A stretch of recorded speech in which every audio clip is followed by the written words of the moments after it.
What's up, everybody, and welcome to another edition of High Mythology, the show where we get higher than the Great Rabbit's hops. Yeah. Hopping Yeah. rabbits. He's got some hops.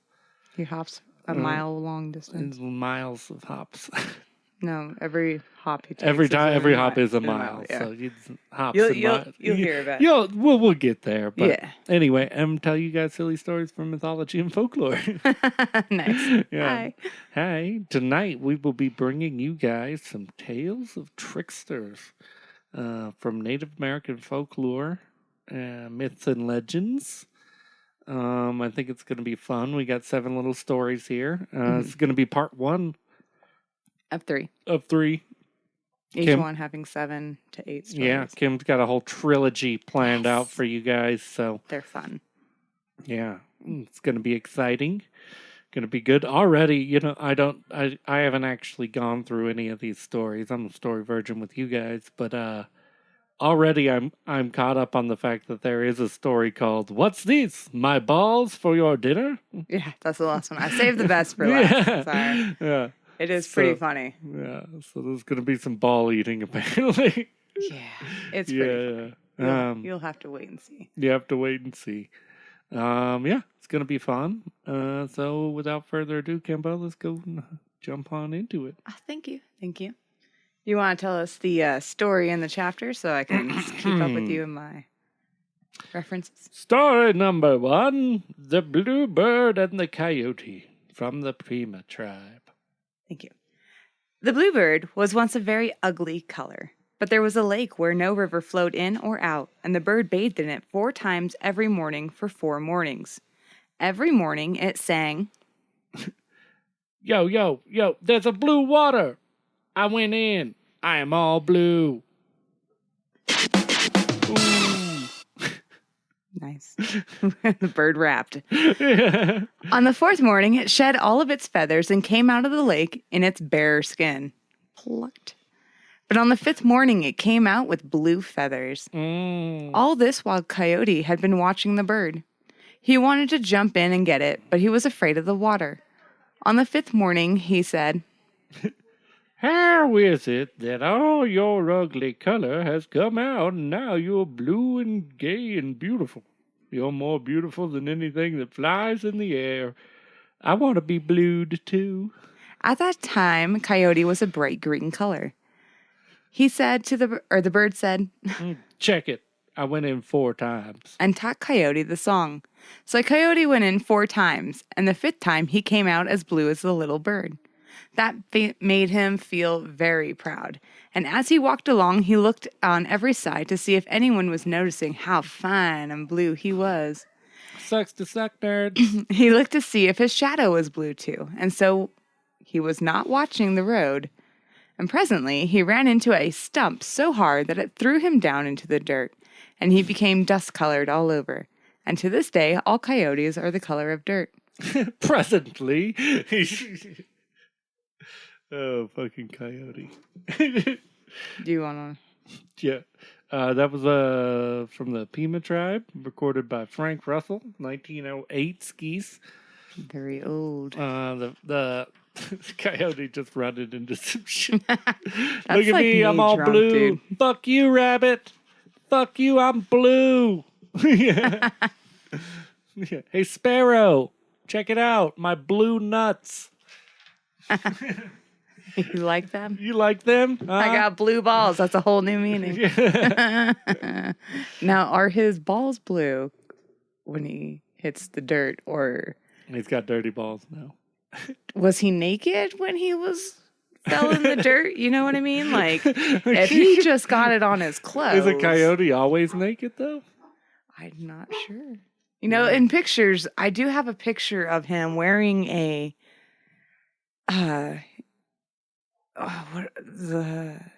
your custom Native American leather robe pieces, but like between his legs as he's running are 2 little balls. Yeah, he hangs I'm balls. like, damn. Coyote hangs donk.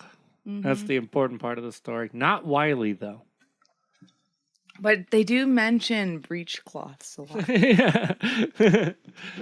Is there a story about a coyote that really wants to fuck up a roadrunner? Not yet. And He fucks uses a mallard dynamite. duck. Yeah. Duck We'll fucker. talk about that one another time. That's Yeah. interesting as fuck. Oh, okay. I Yeah. feel like I should add it later. Let's move on to story number 2 in this 7-story bonanza. How Beaver Stole Fire from the Pines by the Nez Perce tribe. Wow, that was weird. That came. Okay. Once before there were any people in the world, the different animals and trees lived and moved about and talked together just like human beings. The pine trees had a secret of fire and guarded it jealously, so that no matter how cold it was, they alone could warm themselves. At length, an unusually cold winter came, and all the animals were in danger of freezing to death. But all their attempts to discover the pine secrets were in vain, until Beaver at last hit upon a plan.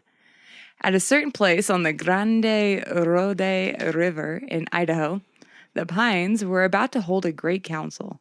They had built a large fire to warm themselves after bathing in the icy water, and the sentinels were posted to prevent intruders from stealing their secret fire. But Beaver had hidden under the banks near the fire before the sentries had even taken their places. And when the live coals rolled down the bank, he seized it, and he hid it in his breast, and then ran away as fast as he could. Stealth beaver. The pines immediately raised a hue and cried and started after him. Come back, Beaver. Whenever he was hard pressed, Beaver darted from side to side to dodge his pursuers, and when he had a good start, he kept a straight course. The Grande Rode River preserves the direction Beaver took in his flight, and this is why it is tortuous in some parts of its course and straight in others. It's literally like a place they described why it's carved out the way it is. Yeah. River in the valley. Like, this is all really dope shit. After running for a long time, the pines grew tired, so most of them halted in a body on the river banks, where they remained in great numbers to this day, forming a growth so dense the hunters can hardly get through. A few pines kept chasing Beaver, but they finally gave out one after the other, and they remained scattered at intervals along the banks of the river in places where they stopped. There was one cedar running in the forefront of the pines, and although he was desperate to capture Beaver, he said to the few trees who were still in the chase, "Well, we can't catch him there, but I'll go to the top of the hill yonder and see how far ahead he is." So he ran to the top of the hill and saw Beaver just diving into Big Snake River where the Grande Rode enters it. Further pursuit was out of the question. The cedar stood and watched Beaver dart across Big Snake River and give fire to some willows on the opposite banks, and recrossed further on to give fire to the birches, and so on to several other kinds of trees. Since then, all who have wanted fire had got it from these particular trees, because they have fire in them and give it up readily when their wood is rubbed together in the ancient ways. Fuck yeah. Cedar still stands alone on the top of the hill where he stopped near a junction of Grande River, Hey, come or back. the Grande Rode and the Big Snake Rivers. He is very old, so old that his top is dead, but he still stands as a testament to the story's truth. That the chase was a very long one, to show by the fact that there are no cedars within 100 miles upstream of him. The old people point him out to their children as they pass by. They say, "See, here is the old cedar standing in the very spot where he stopped chasing Beaver." The end. The end. Cedar chase beaver. Yeah, that was pretty good story. I like that one. I did imagine Beaver, when he stopped to give the fire to Willow, also giving the middle finger to Cedar.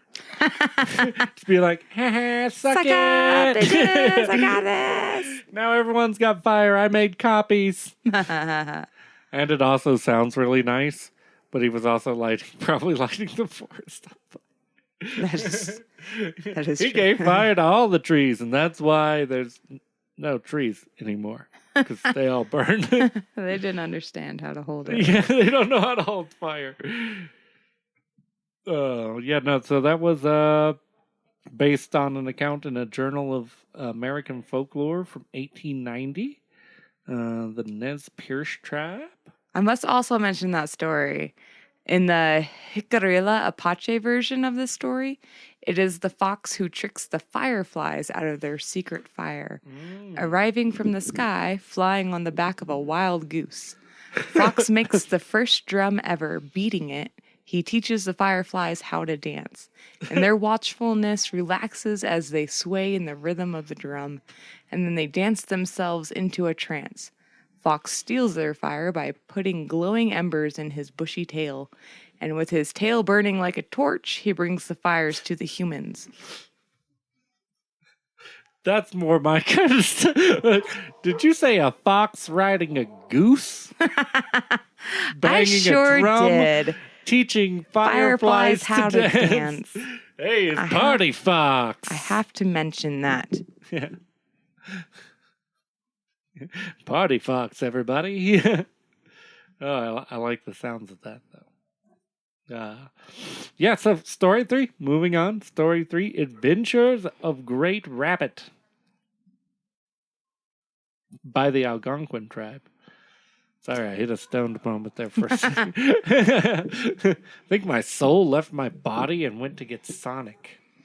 So I must also mention that among the Micmac and the Passamaquoddy of the northeast coast, it is the Matigwes, the rabbit, who is a powerful trickster.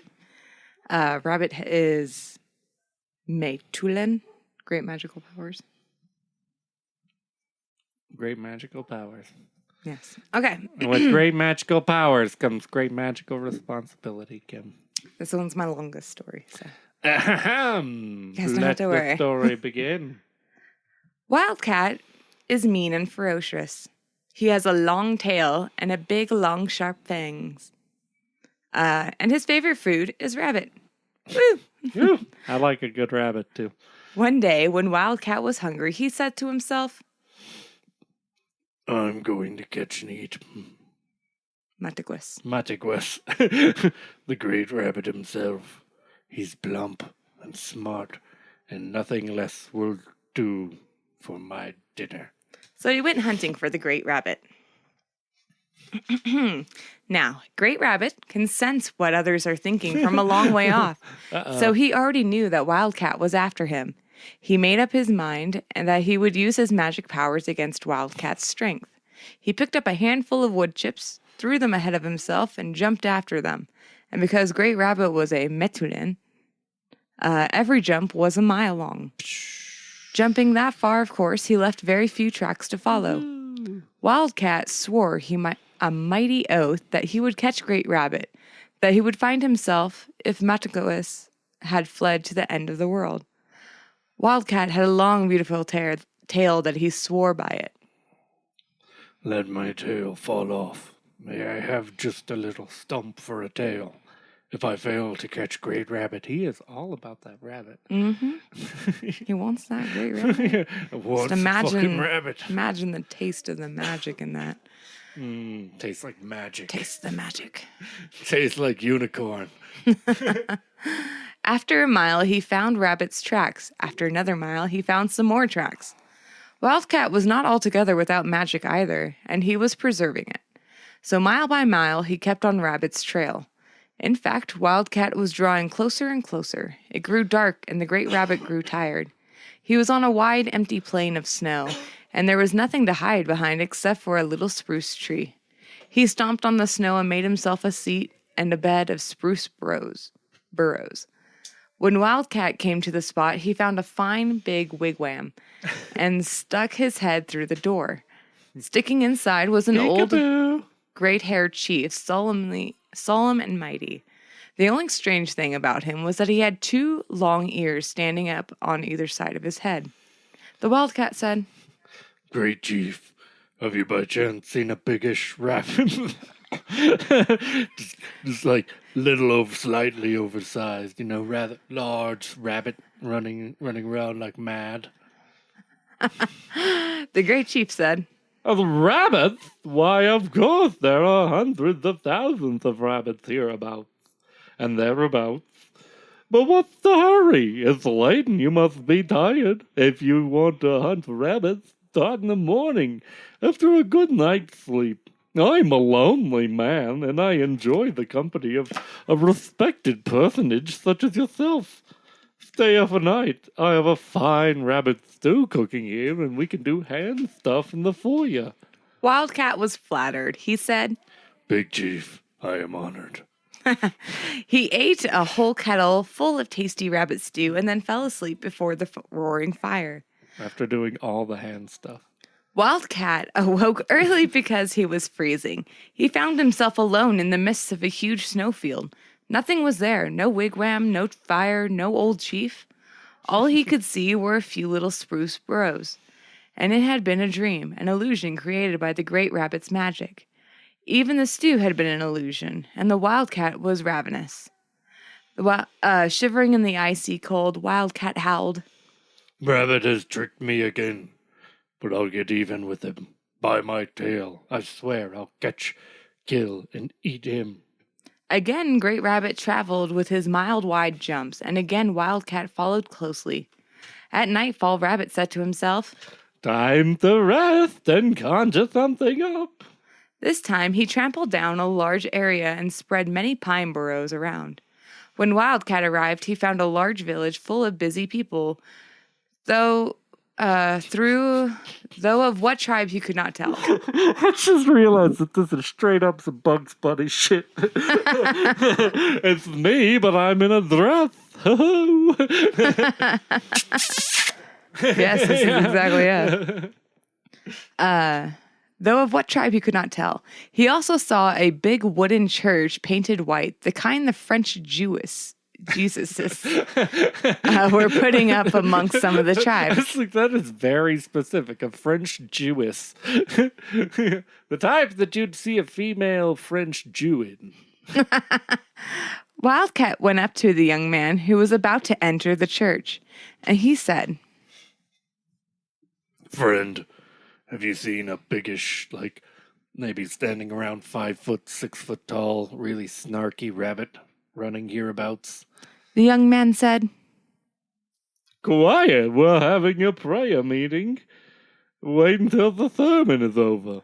The young man went into the church, and Wildcat followed him. There were a lot of people sitting and listening to the gray-haired preacher. The only thing strange was that there were 2 long ears sitting up on each side of the priest's cap. He was preaching a very, very long sermon about a wickedness of ferocious wild beasts who tear up victims with their big, sharp fangs and then devour them. The preacher preached over and over. Such savage fiends will be punished for their sins. Wildcat didn't like the long sermon, but he had to wait all the same. When the preaching was over at last, he went up to the priest with the long ears and asked, Sir, although you look a lot like a rabbit, just in a really, really shitty disguise, have you seen a very scared, biggish, kind of shit-talking rabbit around? The preacher exclaimed, Rabbits? We have a wet, foggy cedar swamp nearby with thousands of rabbits. Wildcat says, I don't mean just any rabbit. I'm speaking of Great Rabbit. Preacher says, Oh, him? I know nothing, friend. But over there in that big wigwam lives the wise old chief, the Sagamore. Go and ask him. He knows everything. Wildcat went to the wigwam and found the Sagamore, an imposing figure, gray-haired like the preacher, with long white locks sticking up on each side of his head. The Sagamore gravely says, Young man, what can I do for you? I love that you remembered I told you about this. Wildcat said, Him. He's hard to find and hard to catch. Oh, I'm looking for the biggish, the biggish great rabbit. I totally thought you were making this longer. I was like, okay. Oh, I didn't even fucking think anything of it. Sorry. Sagamore says, Him. He's a hard one to find and a hard one to catch. Tonight is too late, But tomorrow I'll help you. Sit down, dear man. My daughters will give you a fine meal. Then we can do hand stuff in the foyer. The Sagamore's daughters were beautiful. They brought Wildcat many large wooden bowls of the choicest food, and he ate it all up, because by now he was very, very hungry. The warmth of the fire and his full stomach made him drowsy, and the Sagamore's daughters brought him a thick white bear skin to sleep on. Wildcat says as he falls asleep, You people really know how to treat a guest. I mean, I've done hand stuff before, but that was over and under the pants at the same time. Did you use a little tongue in there? Was that tongue? Did someone have their finger in my ass? I'm curious. Was it me? Did I have my own finger? I was lost in ecstasy. When he awoke, he found himself in a dismal, wet, foggy, clear cedar swamp. With his thumb up his ass. Damn it again, Rabbit! And his other thumb in his mouth. And his other thumb in his mouth. Yeah. Nothing was there except mud and icy slush and a lot of rabbit tracks. There was no village. Rabbit semen just everywhere. There was no village, no church, no wigwam, no sagamore, no beautiful daughters. They had all been a mirage conjured up by the great rabbit. They're all just a rabbit in a very shitty disguise. Just like Bugs Bunny. It gets funny. Just wait. I think it's the next one. Yeah, the fine food had been a mirage too. Wildcat's stomach was growling. He was ankle deep in the freezing swamp, and the fog was so thick that he could hardly see anything. Enraged, he vowed to find and kill the great rabbit, even if he should die in the attempt. He swore by his tail, his teeth, his claws, and by everything dear to him. Then he hastened on. That night, Wildcat came to a big longhouse. Inside was like a great hall, but it was full of people. On the high seat sat the chief, who wore 2 long white feathers at each side of his head. What's up, This Doc? venerable leader had also had a beautiful daughters who fed all comers. For a while, that just said fed them all cucumbers. That's very whole cucumbers. That's what we eat here. Yeah. I'm not a rabbit. For Wildcat had stumbled into the midst of a great feast. Okay, it's the one after. Exhausted and panting, he gasped. Has anyone seen the biggish, great rabbit? The chief with the 2 white feathers says, Oh my god, I just realized he's stuttering now. He's totally on to Elmer the Fudd.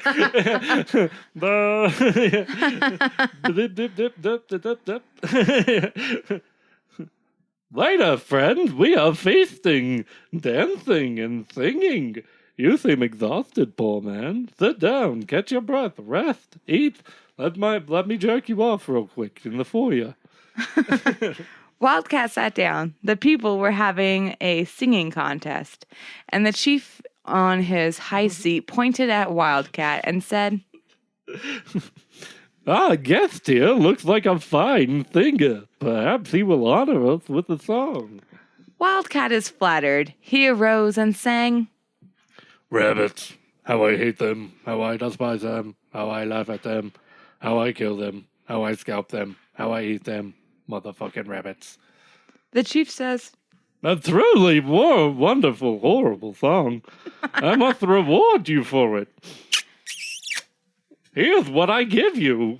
And with that, the chief jumped up from his high seat, jumped over Wildcat's head, and struck a blow with his tomahawk. Yeah! And then he kept on jumping with mile-long leaps, and all was gone. Toodaloo. The longhouse, the hall, the people, the daughters, none remained. I hope you like my hubby. Once more, Wildcat found himself alone in the middle of nowhere, and worse off than ever, he had a gash in his scalp where Great Rabbit had hit him And herpes. with his tomahawk. His feet were sore, his stomach was empty, and he could hardly crawl. But he was more infuriated than ever, and he growled, I'll kill him. I'll give my life, and the tricks are over. He won't fool me again. Yeah. He won't fool. Yeah. That night, Wildcat came to two beautiful wigwams. In the first was a young woman, obviously a chief's daughter. And the other was someone whom Wildcat took for her father, an elderly, gray-haired, gentle-looking man with two scalp locks sticking up on the sides of his head. The gray-haired host says, Come in, poor man. You're wounded. My daughter will wash and cure that cut. And then we must build up your strength. I have a fine broth here and a pitcher full of wine. The drink Frenchmen make. It has great restorative powers. Then we'll go do some hand stuff in the foyer. But Wildcat was suspicious and said to himself, If this is the Grey Rabbit in disguise again, he won't fool me. No one's thumb's going in my ass except my own. Wildcat says,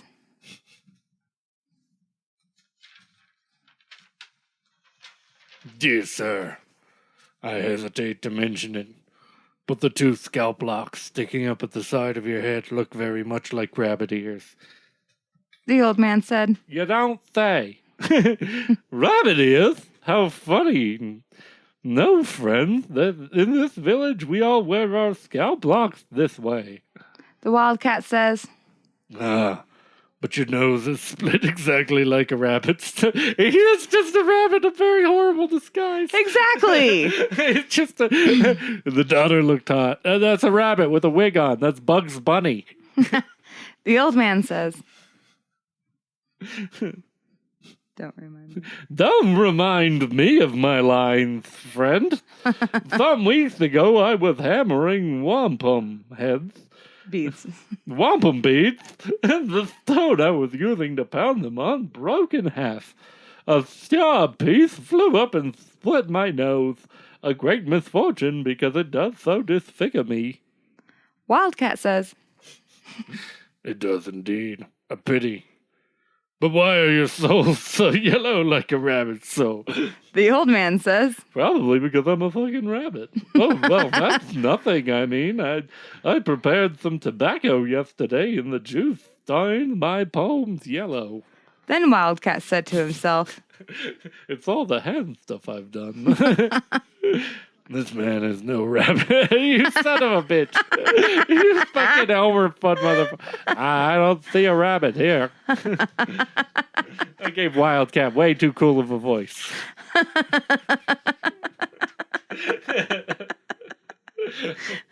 Fuck you, Wildcat. He's just eating a whole carrot right in front of him, two big ass teeth. You don't say, huh? Well, so about the hand stuff in the foyer. The old man called to his daughters, who washed Wildcat's wound, puts a healing salve onto it, and bathed his face. Then the old man gave him a wonderfully strengthening broth and a large pitcher of sweet wine. Wildcat said, This wine is really good. This wine is really good. The first I've ever tasted. The old man says, Yes, these white people, these Frenchmen are very clever at making good things to drink. Not so clever at other things, though. Lots of bush. When Wildcat awoke, he found, of course, that he had been tricked again. God damn it, my thumb's in my ass. The food he had eaten was rabbit pellets. The wine was stale water in a half-wilted pitcher plant. Eat my poop. And now it was only his great hatred that kept Wildcat going. But go he did. Get him, I will. Like a streak on Rabbit's tail. Like another poop joke. That deserves it. Oh no! There it is. That's the drum. I forgot about that. That's so great. Damn it! Oh no! This was just a plate of poop. So fucked. And I ate the whole thing, too. He clearly needs to eat food, so here's some of my shit. What were they cleaning the wound with? It's just pissing in the wound. Don't worry, this is my daughter, and she's going to take care of you. Don't worry. Rabbit's just fucking with him hard. Fuck.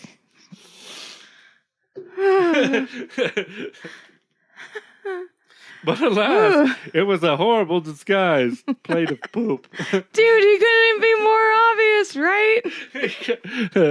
Why do you literally look like a rabbit wearing a blonde wig with red lipstick on? Why don't you come over here and find out? Oh, he's definitely not a rabbit. Sorry, I'm not done. That was just fucking really great. Whew, sorry. Matigues, the great rabbit, had only enough matulan, enough magic power, left for one more trick.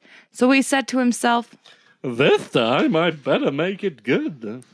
Great Rabbit came to a big lake and threw a chip of wood into the water.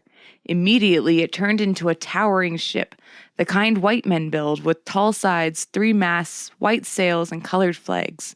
That ship was pierced on each side with 3 rows of heavy cannons. And when Wildcat arrived at this lake, he saw a big ship with its crew, and on deck was the captain, a gray-haired man with large gold-trimmed cocked hat that had fluffy white plumes right and left. I am immediately imagining him as a Bugs Bunny cartoon now. Like, this is not even, my imagination goes straight to like, oh, that one time I saw the Bugs Bunny was a pirate captain. Wildcat cried, "Rabbit, I know you.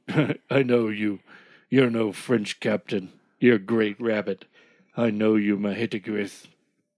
I am the mighty Wildcat. Oh! And I'm coming to scalp and kill you now." And with that, Wildcat jumped into the lake and swam towards the ship. Then the captain, who indeed was Matigues and the great rabbit, ordered his men to fire their muskets and their 3-rowed heavy cannons. Bullets went whistling by Wildcat. Cannonballs flew towards him. The whole world was splitting thunder and fire.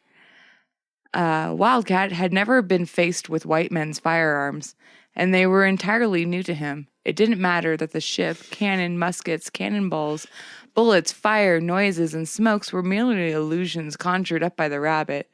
To Wildcat, they were real, and he was scared to death. He swam back to shore and ran away. And if he hadn't died, he is running still. And yes, as Wildcat had sworn by his tail to catch and kill Rabbit, his tail fell off. And ever since then, this kind of big wildcat has a short, stumpy tail and is called the bobcat. Oh, the bobcat. Yeah, that was Robert Cat the whole time. Little did we know. That was based on an account by Charlie G. Leland in 1884 from the Algonquin tribe. So, it's older than that. But still super. I think that was probably one of my favorite stories. That's just a fucking. It was play by play a fucking Looney Tunes cartoon. Yeah,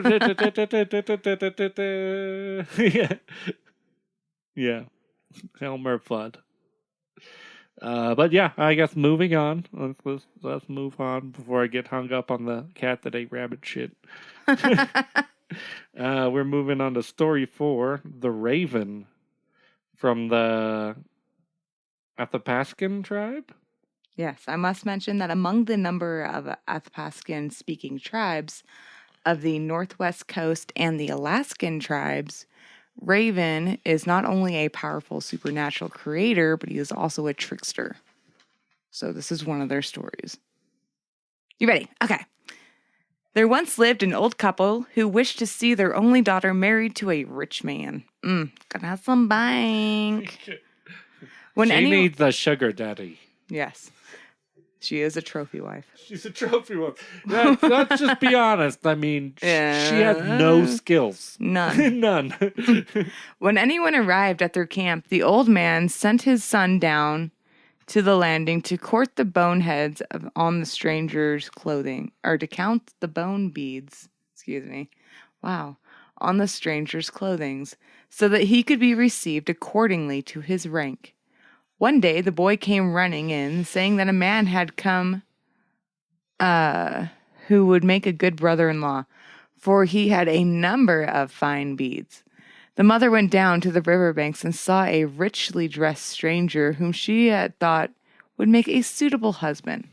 She noticed that the shore was wet and muddy, so she got some bark and tore it up into strips for the stranger to walk upon.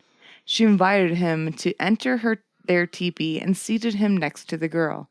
The visitor pointed to the dog that was tied in the corner of the lodge and said, I cannot eat while that animal is in here. I just won't even.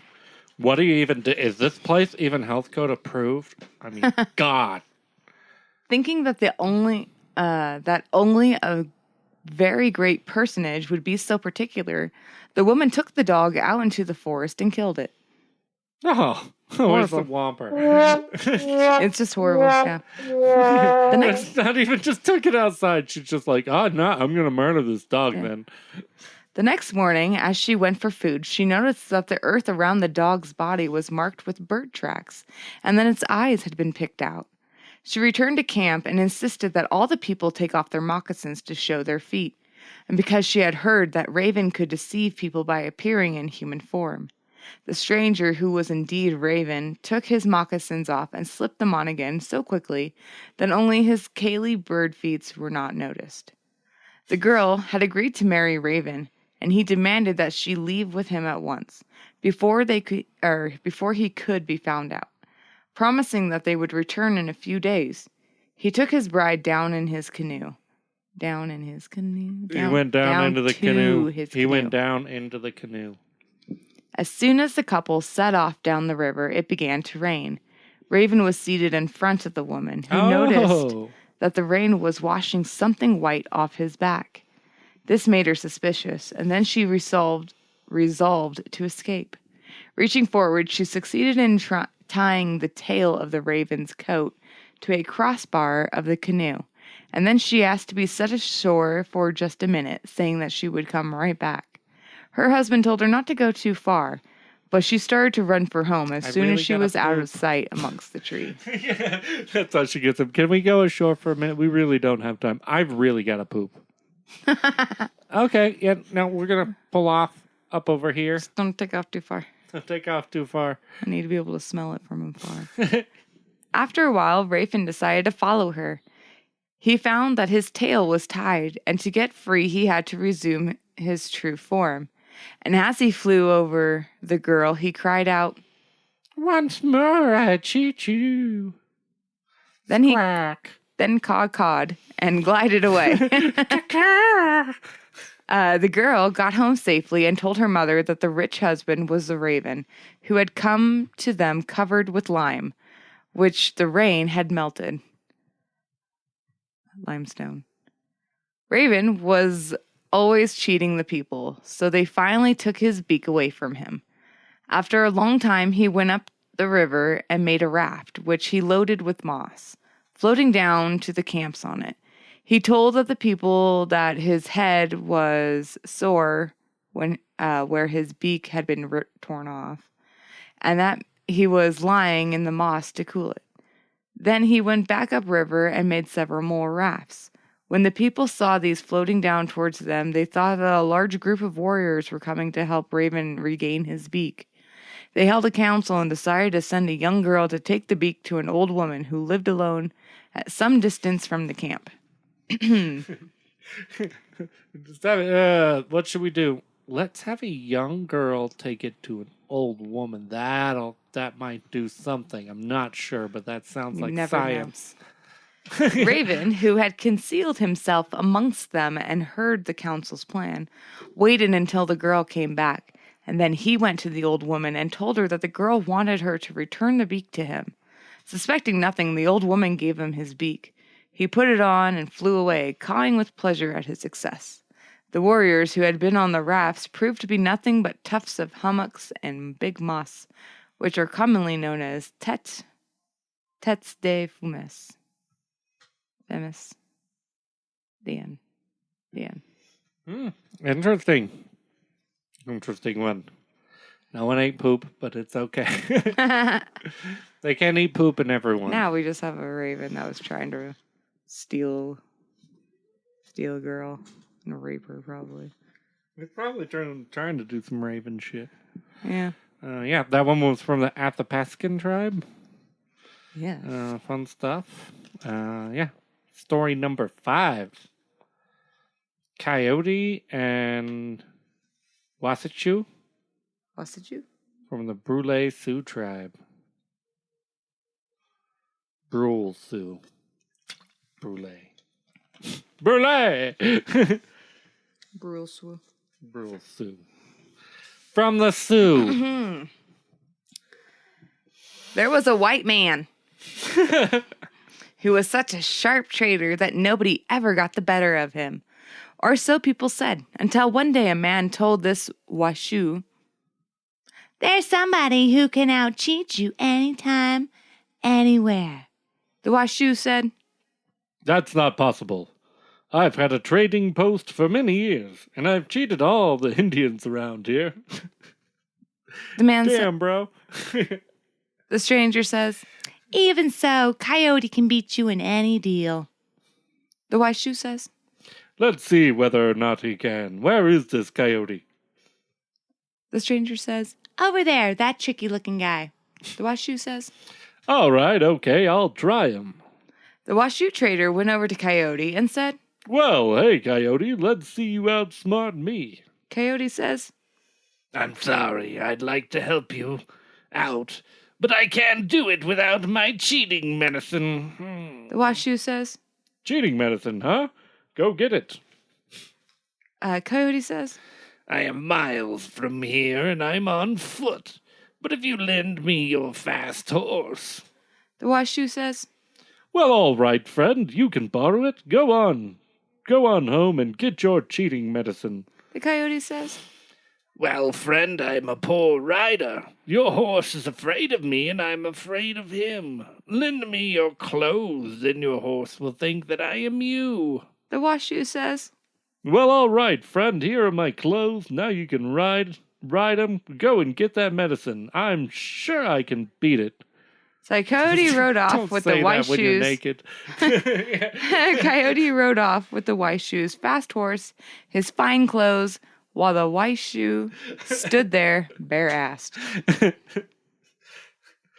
I've been in a similar scenario for a $20 bag of weed. I'm gonna be honest.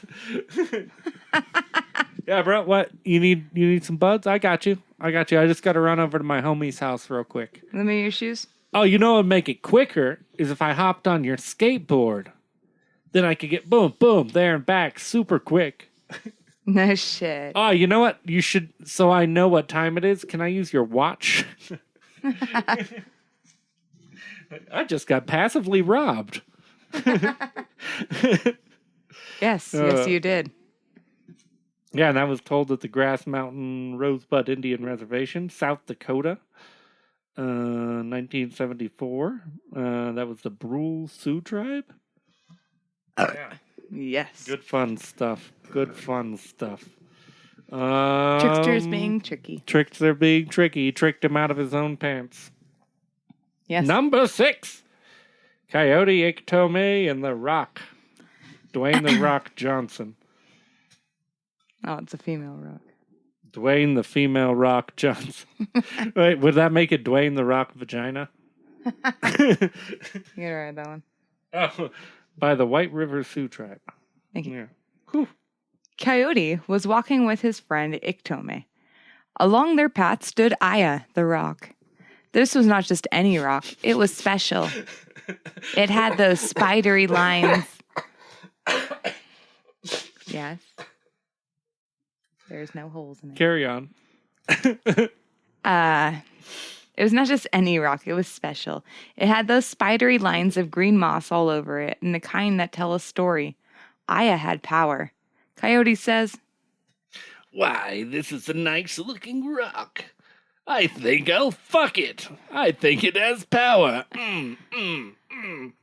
Coyote took off his thick blanket that he was wearing, and he put it on the rock and said, "Here, Aya, take this as a present. Take this blanket, friend Rock, to keep you from the freezing. You must feel cold." Iktomi says, "Wow, a giveaway. You sure are in a giving mood today, friend." Coyote says, "Nah, it's nothing. I'm always giving things away." Aya looks really nice in my blanket. Iktomi says, "Her blanket now." The two friends went on. Pretty soon a cold rain started. The rain turned to hail, and the hail turned to slush. Coyote and Iktomi took refuge in a cave, which was cold and wet. Iktomi was all right, and he had his thick buffalo robe, but Coyote only had his shirt, and he was shivering. He was freezing. His teeth were chattering. Coyote says to Iktomi, "Cola, friend of mine, go back and get me my fine blanket. I need it, and that rock has no use for it. She's been getting along without a blanket for ages. Hurry, I'm freezing." Iktomi went back to Aya, saying, "Can I have that blanket back, please?" The rock says, "No, I like it. What is given is given." Iktomi returned and told Coyote. "She won't give it back." Coyote says, "That no good, ungrateful rock. Has she paid for the blanket? Has she worked for it, aside from letting me spray my seed all over her? I'll go get it myself." Iktomi says, "Take it, friend. Eye the rock. There's a lot of power there. Maybe you should let her keep it." Coyote says, "Are you crazy? That is an expensive fucking blanket, man. Did you see how many colors it is? We pay by the color these days, and it has a good thickness, too. I'll go talk to her." Coyote went back and told Aya. "Hey, Rock, what the fuck? What do you need a blanket for? Let me have it back right now." The rock says, "No, what is given is given." Coyote says, "You're a bad rock." Yeah, you are." "Don't you care that I'm freezing to death, that I'll catch a cold?" Coyote jerked the blanket away from Aya and put it on, and then said, "So there, that's the end of it." The rock says, "By no means the end." Coyote went back to the cave. The rain and the hail stopped, and the sun came out again. So Coyote and Iktomi sat before the cave, sunning themselves, eating pemmican and fry bread and wojapi, berry soup. After eating, they took out their pipes and had a smoke. "Fuck yeah, burn one." All of a sudden, Iktomi says, What's that fucking noise, man? I'm freaking out." Coyote says, "What noise? I don't hear anything. You're paranoid, fool." Iktomi says, A crashing, a rumble far off or something. Feel like I left my oven on at home. I'm just freaking out, man." Coyote says, "Yes, friend, I hear it too now." Iktomi says, "Friend, Coyote, it's getting stronger and nearer, like thunder or an earthquake." Coyote says, "It is rather strong and loud. I wonder what it could be." Iktomi says, "I have a pretty good idea, friend. Probably that rock you fucked earlier." Then they saw the great rock. It was Aya rolling, thundering, and clashing upon them. Pregnant. Iktomi says, "I am friend. Let's run for it. Aya means to kill us." The two ran as fast as they could, while the rock rolled after them, coming closer and closer. Iktomi cried, "Friend, let's swim the river. The rock is so heavy she sure can't swim." So they swam the river, but Aya the great rock also swam over the river as if she had been made of wood. Jesus Christ. Amongst the trees, Coyote says, sorry. Friend, into the timber, among the big trees. That big rock surely can't get through this thick forest. They ran amongst the trees, but the huge Aya came rolling after them, shivering and splintering all the big pines to pieces left and right. Iktomi the Spider-Man cries, Ow! Ow! Ow! Friend! Coyote! This is really not my problem. I just remembered I have things I want to do other than be here. So, peace. And then Iktomi rolled himself into a tiny ball and became a spider. Deuces. He then disappeared into a mouse hole. Coyote ran on, and the big rock thundered close at his heels. Then Aya, the big rock, rolled right over Coyote, flattening him out altogether. Aya took the blanket and rolled back to her own place, saying, So there. A Waishu rancher riding along saw Coyote lying there all flattened out. The rancher says, Huh, what a nice rig. And picking up Coyote, and he took the rug home. The rancher put Coyote right in front of his fireplace. And whenever Coyote is killed, he can make himself come to life again. But it took him a whole night to puff himself up into his usual shape. Just the fucking Looney Tunes. In the morning, the rancher's wife told her husband, Honey, I just saw your rug running away. Friends hear this. Always be generous at heart. And if you have something to give it forever. Well, that's the moral of the story. Yeah. Don't fuck a rock and pay it off with a blanket and expect to get that blanket back. That's true. That is true. The plot twist on the end was M. Night Shyamalan level. What? The whole thing's about a rug? No. So yeah, that one was told by Ginny Landing Cloud. Leading Cloud in White River, Rosebud Indian Reservation, South Dakota, 1967. Recorded by some white dude, probably. Richard Eridos. Dick Eridos. Yeah. From the White River Sea Actually, he's one of the authors of this nice book, so nice. Give him some credit. Okay, Richard. I'll call you Richard. We are on to the final story, folks. Story number 7. So many tricky tales tonight. We talked about this so earlier. Are you ready? Are you ready? What is this? My balls for your dinner? Story 7. From the White River Sioux Tribe. Yes. Iktomi, the wicked Spider-Man, and Shunk Manitau, Coyote, are 2 no-good loafers. They lie, they steal, and they are greedy. They are always after women. You tricky little rapist. Tricky little rapist. Maybe because they are so very much alike that they are friends, except for when they try to trick each other. Bro down! One day, Iktomi invited Coyote for dinner at his lodge. Iktomi told his wife, Old woman, here... He calls his wife old woman. Mm-hmm. Here are 2 fine, big buffalo livers for my friend Coyote and myself. Fry them up nicely, the way I like them, and get some tempasilla, some wild turnips on the side, and afterwards serve us some wujapi. I'm fucking hungry. Some berry soup, maybe. Use those choke cherries for that.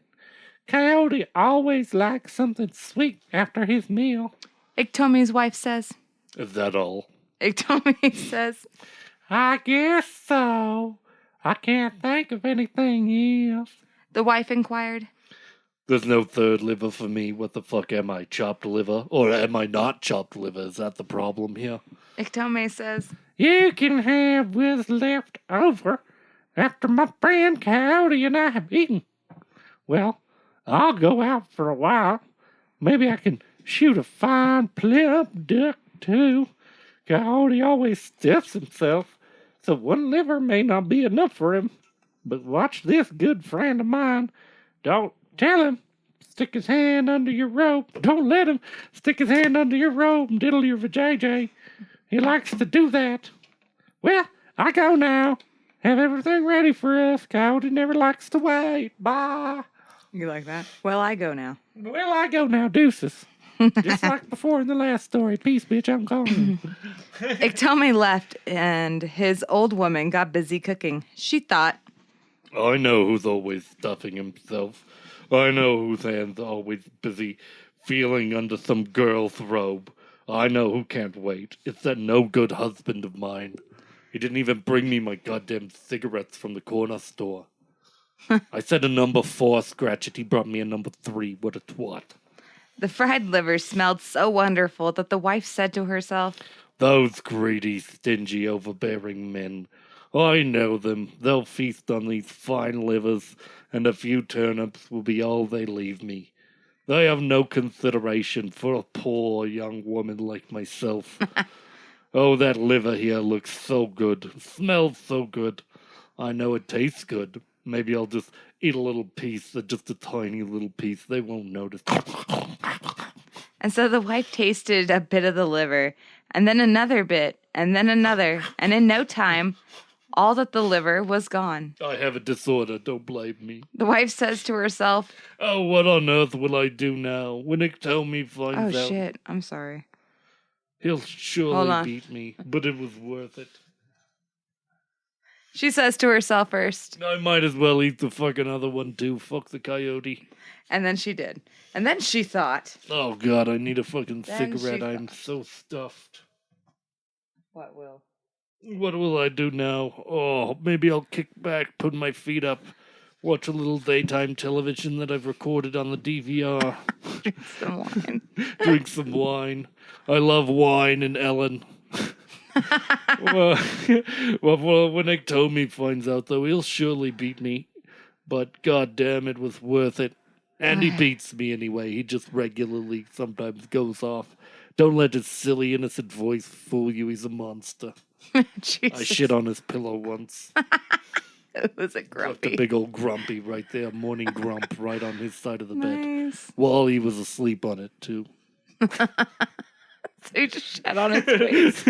I posted the pictures to Instagram, but no one can prove I did it. Just then Coyote arrived. He had dressed himself in a fine beaded outfit with fringed sleeves.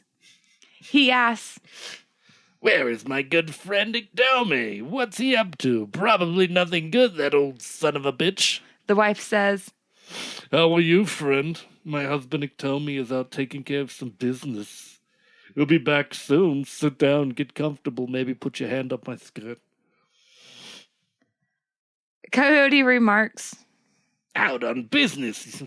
You don't say. and then he quickly sticks his hand under the woman's robe and between her legs.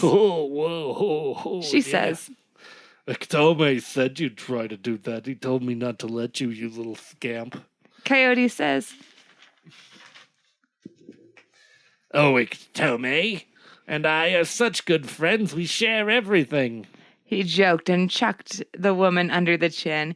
He tickled her under the arms, and pretty soon he was all the way in her. Balls deep. Way up inside I'm her. balls deep all of a sudden. That's supposed to lose it. Way up in her. He got way up in there. All the way up in there. It's fucking awesome. This just cracks me up. The woman says, Well, it feels so, but better than Iktomi. Just be quick and finish. Iktomi could come back any time now, and I've still got half a glass of wine and some Ellen DeGeneres on the TV. Coyote says, You think he'd mind, seeing we are such good friends? the wife says, Oh, I'm pretty sure he would mind. I mean, he doesn't like it when people fuck me, even though it happens pretty regularly. Coyote says, Well, all right. It smells very good. Yeah, that's pussy. It smells very good in here, but I see no meat cooking. Is that fish? Just some tipicilla. Meat is what I like. the wife says, Oh, and meat is what you'll get, honey. There's something I need to tell you about myself. I've got a big fat cock and balls. One sees this in the first time that you've come What? here. What? And meat. And meat is what you'll get. One sees this is the first time that you've come here for dinner. Otherwise, you know what you'll get. We always serve a guest the same thing, and everybody loves it. Coyote says. Is it really good? She says. Oh, it's more than good, honey. It's little wash tray. Super good. Coyote Yum, yum, smacks yum. his lip and his mouth starts to water and says. I can't wait. What is it? Tell me. She says. Why, your icta, your thutha, your eggs. It's your balls, honey. I chopped off your big hairy balls.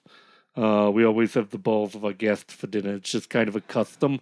I let them fuck me, and then I take the balls. And sometimes I sew back up the scrotum. Sometimes I make a little coin purse. Coyote says. Oh my! This must be a joke, a very bad joke. She says. Oh no, honey, it's no joke. I'm not really a joker. And I'd do better to cut them off right now with my big skinning knife. Because, it's getting late. Nick Tommy gets so mad when I don't have his food ready. It'll beat me. And there I was fooling around with you instead of doing my cooking. I'll do it right now. Drop your bleach cloth. You won't feel a thing. I have tons of practice. I do this all the time. The woman came after Coyote with the knife in her hand. Coyote said, Wait a minute before you do this. Let me go out and get some water. I'll be right back. And in saying this, he ran out of the lodge, but he didn't come back. He Deuces. ran and ran as fast as his feet would carry him. Oh my God, she's crazy. Just then, Iktomi came back without any ducks. He had caught nothing. He saw Coyote running away and asked the old woman, Old woman, what's the matter with that crazy friend of mine? Why is she running off like that? She says, Oh, your good friend is very greedy. He doesn't have the sharing spirit. Never invite him again. He has no manners, not a single one. He doesn't even know how to behave. He saw those 2 buffalo livers, which I cooked. Just as you like them, just perfect. I didn't burn them or fuck them up like I always do. And he didn't want to share them with you, so he grabbed both and made off with them. Some friend. He also fucked your wife. Iktomi rushed out of the lodge in a frenzy, running after Coyote as fast as he could, shouting, Coyote! Cola! Friend! Leave me at least one. Leave one for me, for your old friend Iktomi. Coyote didn't stop. He ran even faster than Iktomi. Running and running, he looked... talking about one of his balls. Oh, yeah. Running and running, he looked over his shoulder and shouted, Cousin, if you catch me, you can have both of them right on your fucking chin. You see the picture? The little balls hanging I'll dangling. take it out. The spider chasing him. Come back, I just want your left one. And that's it. Snip, snip. Oh, that was worth it. That was worth the wait. Thank you. First he fucks her, and then she's like, let me cut off your balls. I gotta get rid of this guy and the fucking evidence. Mid-coitus, he's like, how is it? And she's like, mid-grade, mediocre. He got all the way up in there. He was all up in there, and she was like, are you done yet? Can you hurry up and finish? I've got chores. She couldn't even fake it. Yeah, I imagine her with curlers in her hair, looking unamused, smoking a cigarette, and drinking a vodka tonic. Yeah. Just while he's going to town. Just like, are you done yet? I mean, seriously, come on. And I gotta refill my I need glass. to refill my drink. Do you know any cool anecdotes? Yeah, that one was sold by one of the left-handed bull family in White River, Rosebud Indian Reservation, and recorded by Richard Eridos. Again, from the White River Sioux. Good fun. I hope you guys had a really good time with this one. I had quite a fun time. Yeah. My cheeks kind of hurt from all the laughing. All the rabbit shit references. All the goddamn Looney Tune shit that was going on. That's all, folks. So again, this is just part 1. I have another Yeah, 7 we got stories 7 coming more up, coming. and then 8. I don't know how you're going to top the balls, but I I heard don't there's either, something about a but- 50-foot dick fucking a duck, so And we'll that's not even a try. part of it. So I guess we're going to have 8 and 8 stories from the next one. Yep. Enjoy part 1. I hope everyone enjoyed that. I hope you enjoyed it. Let me know, Mal. Yeah, let us know. Or should I just stop and make it a double? Yeah, let us know. Reach out to us on Twitter at HowleyBoys, HAOLE_boys, BOYS. Yell at us, tell us what we're doing right, what we're doing wrong. We love you guys. You guys have helped us get up there. We're about at 10,000 downloads now. Yeah, so that's we want to crazy. Thank you. I want to really thank all of you for coming together. It's all been word of mouth. It's all you telling your friends. Yeah, thank you. And we appreciate it. For shiz. Yeah. Yeah. So tell some more friends. Spell our name out in rabbit shit. And then then make a coyote. Make a coyote eat. Spell our name out in rabbit shit and then sneakily make your friend eat it. Then just make sure you fuck your best friend's wife. Poop on Johnny Depp's pillow. No, we leave a grumpy. We leave a grumpy. We don't take a grumpy. We leave it. Fuck yes. Yeah. And then look out for some Brazil fairy we tales got coming Brazil up. coming up. And Mesopotamia. Mesopotamia. We're going back to Sumeria, motherfuckers. We're actually going all over the area. All over the area. I'm doing the other mythologies. Babylon. It's pretty dope shit. Good shit. Fun shit. Yeah. Tell your friends. Tell your mother. Tell your sister. Tell your brother. Tell people who listen to podcasts. Tell people who listen to podcasts. Who just want to fucking laugh. Yeah. Tell people who don't listen to podcasts that they're not as cool as you. And then they'll start listening to podcasts. Pro tip. I only do it on fucking road trips. Yeah. Well, yeah. Good night, everybody. Good night.